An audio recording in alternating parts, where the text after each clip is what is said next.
Hi, I'm Christine Benz for Morningstar. Investors have until December 31st to take their required minimum distributions for 2025. Joining me to discuss some questions that frequently come up in the realm of RMDs is tax and retirement expert Ed Slott. Ed, thank you so much for being here. Thanks, Christine. Great to be back. It's great to have you here. So we want to talk about required minimum distributions and tackle some of the most commonly asked questions in this realm. So investors sometimes wonder about the timing of those RMDs, whether it's better to take them earlier in the year or wait. What's your advice on that front? Well, it depends on your situation. Most people take them towards the end of the year, which is probably better if you're doing other things like qualified charitable distributions. If you're taking QCDs from your IRA, they can offset the income from the RMD, where maybe you don't even have to take it if you do the QCD first before doing the RMD. So in that case, you may want to wait till closer to the end of the year. There's different thoughts on that, but it's a personal preference. And it's also a psychological thing. You have some people that are go-getters. No, I want to do it right, right in January, get it out of the way. I never have to worry about it. And some people want to wait till they're, dragged, kicking and screaming till the end of the year to take it out because they know it's growing tax deferred every minute they have it in there. And some people try and time the market. That never works. Right. So first-time RMD takers have some latitude to delay that first RMD until, I believe it's April 1st of the year following the year in which they turn 73. So should they do it? What do you see as the major pros and cons? In most cases, they should not do it because wait to take the first RMD by April 1st next year you'll have to double up. You'll have to take two of them next year. You're better off taking the first distribution. Let's say you turn 73 this year in 2025. You take your first distribution this year, even though it's not technically due till April 1st next year, and you take your second one next year.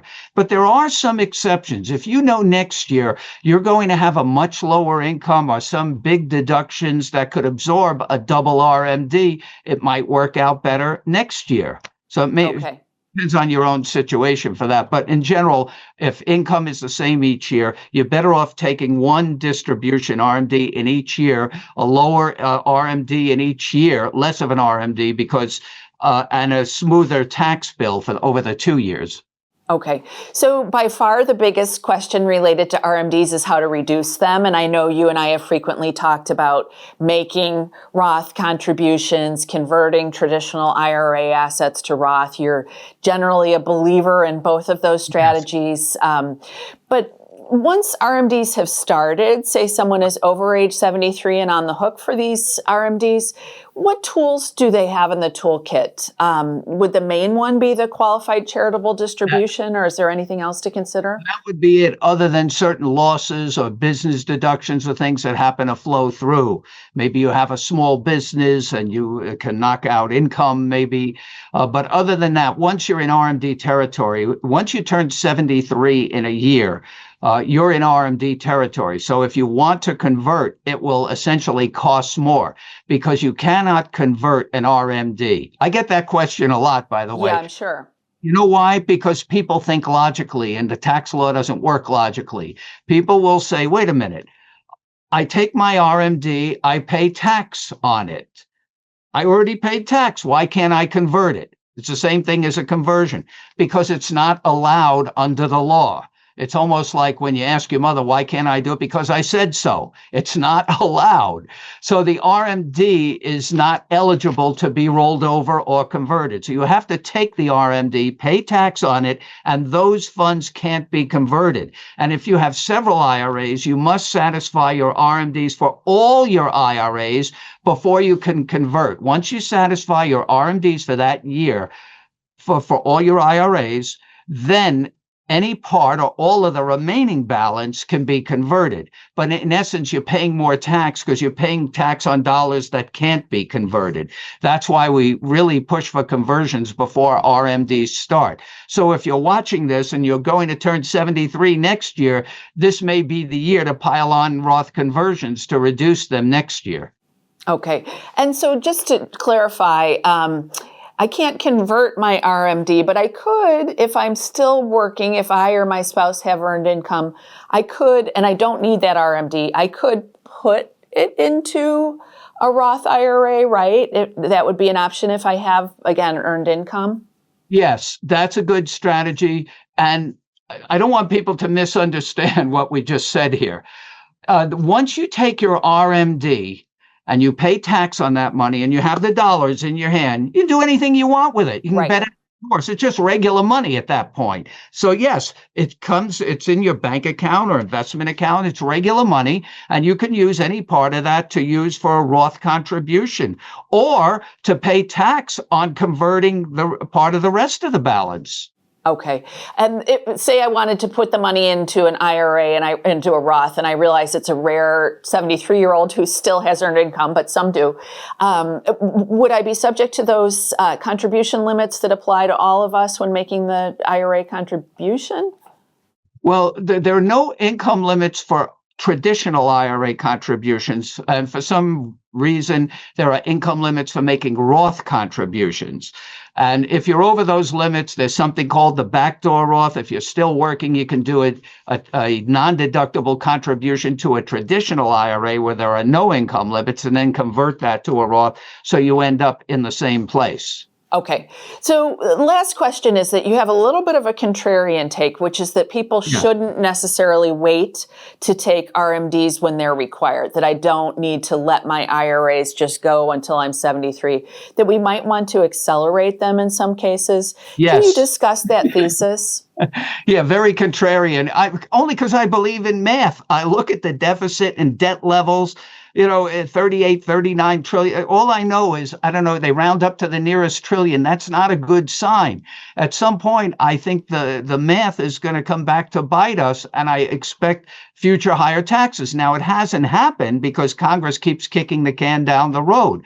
But we're also in the lowest rates you may ever see in your lifetime. And now they were extended permanently by the ABA law. But when I say the word permanent, it doesn't have the same meaning it does in the dictionary in tax law. In the dictionary, permanent means unchangeable, etched in stone, irrevocable, permanent. You can't change it. In tax law, it only means until a future Congress changes the rules. So we have these low rates now. And if you're not maximizing 12, 22, 24% bracket, so for example, you're wasting it and you'll never get that back again. So let's say your RMD only pushes you into a 12% bracket. And I had somebody that came to me and said that after the fact once. I said, the guy said, I kept in the 12% bracket this year. I said, I'm sorry to hear that. I said, you blew it. Well, I only took the minimum. You should have taken more and maxed out the 22 and 24% bracket. These are known rates. We have them now. We don't know how high it will be later on. All you're doing is building up for a future tax problem, I believe, unless you truly believe you'll be in a lower bracket in retirement, or your spouse might be, or the kids might be, but it doesn't seem to happen for most people with larger IRAs. The larger your IRA balance, the more likely it is more of that will be left over to the next generation. And under the Secure Act, which was the real game changer, not the ABA Act, all of that money has to come out by the end of the 10th year after death. So you have a shorter window. And if you're just piling on because you're only taking the minimum, there's going to be a big tax bill later on. So you have to look at the planning over lifetime, actually multi-generational over several lifetimes, to pay the lowest tax. And that may be paying some tax today. I always say the way to always pay the lowest tax over your lifetime is my always rule. Always pay taxes at the lowest rates, even if it means paying taxes when they're not required, like taking more than the RMD. Or take another situation, Christine. Take somebody who's not at RMD age. Take somebody who's age 60 now, right?